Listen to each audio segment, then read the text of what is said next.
ओम श्री सिद्धभैरव नमः. बघा, आज भगवंत प्रत्येकाच्या हृदयात आहे, आईबापात आहे, निसर्गात आहे, प्राणीमात्रात आहे. आणि काही लोक काय करतात, एकमेकाला टोमणे मारतात. टोमणे मारणारा माणूस जो असतो ना, तो काय करतो, स्वतःला काहीतरी समजतो, जग येडे आहे आणि तो स्वतः शहाणा आहे. पण तिच्या लक्षात नाही का आपल्याला स्वतःला आपण शहाणं समजतो, तो त्याला लोक काय करतात, मूर्ख समजतात. आणि टोमल्या मारल्यामुळं त्या माणसाचा आत्मा दुखावला जातो. आत्मा दुखावल्यामुळं ते जो टोमणे मारणार आहे ना, त्याची किंमत कमी होती. म्हणून कोणाला टोमणे मारू नका. त्याचे जे गुन्हा होत असेल तर त्याला गोड बोलून त्याला समज द्या, गोड बोलून समज द्या, त्याचा गैरसमज दूर करा. आणि टोमणे मारून स्वतःला मोठेपणा समजू नका.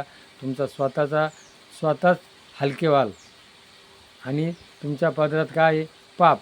दुसऱ्याचा आत्मा जो दुखावला जातो त्यात काय म्हणतो, पाप. दुसऱ्याला स्वतःला आनंद होतो, फक्त टोमणे मारणारा स्वतःला आनंद होतो आणि दुसऱ्याला दुःख होतं, तर एक नंबरचं पाप आहे.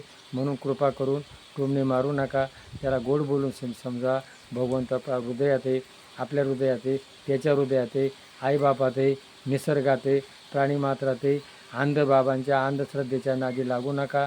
आणि देव गेले विसरूनी खऱ्या देवाला विसरून गेले.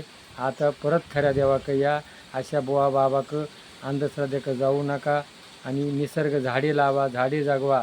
बघा, आता तुकाराम मुंडेनी आज ग्रॅज्युएट येतो आणि त्यांनी काय केलं, ही जी जुनी पद्धत आहे ही बंद केली. आई जित्यापणी नाही दिले अन्न आणि मेल्यावर काय पिंडदान.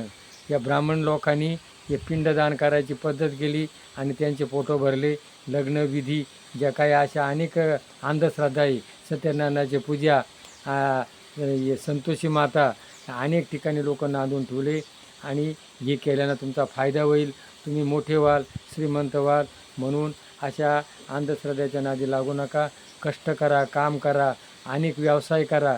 एक व्यवसायाच्या भरोश्यावर राहू नका. बघा, असे 300 उद्योग असे एक पुस्तक आहे, 300 उद्योगाचं पुस्तक आहे. ते पुस्तक घ्या आणि घरगुती व्यवसाय करा, जोडधंदे करा, व्यवसाय करा. एक व्यवसायामध्ये मिळलं नाही दुसऱ्या व्यवसायात मिळत. आणि अशा अंधबाबांना, अशा अंगारे दुपाऱ्यांनी तुम्हाला सुख मिळणार आहे. जीवनात सुख येतच राहणार आहे, दुःख येणार आहे. सुख दुःख समेकृत्वा तथा लाभ उन्हाळा, हिवाळा, पावसाळा हा काही कधी बंद झाला नाही. जीवनातून सुख देवापाशी नाही, सुखाचे ग थोडे आणून देईल आपल्या हाती, तुकाराम महाराजांनी सांगितले. पण आपल्याला तुकारामचा गाथा वाचायला, गीता वाचायला वेळ नाही. म्हणून गीता भागवत करीती श्रवण, अखंड चिंतन विठोबाचे. भगवंताचं चिंतन करा, कष्ट करा, काम करा, बाबाचे नादू नका. खरा देव आपल्या घरात आहे. देव कोणी, आईवडील आहे, निसर्ग आहे. म्हणून निसर्ग जोपासा, झाडं लावा, झाडं जगा. आणि हे जर पटलं असेल तर ते करा. जय भैरवनाथ.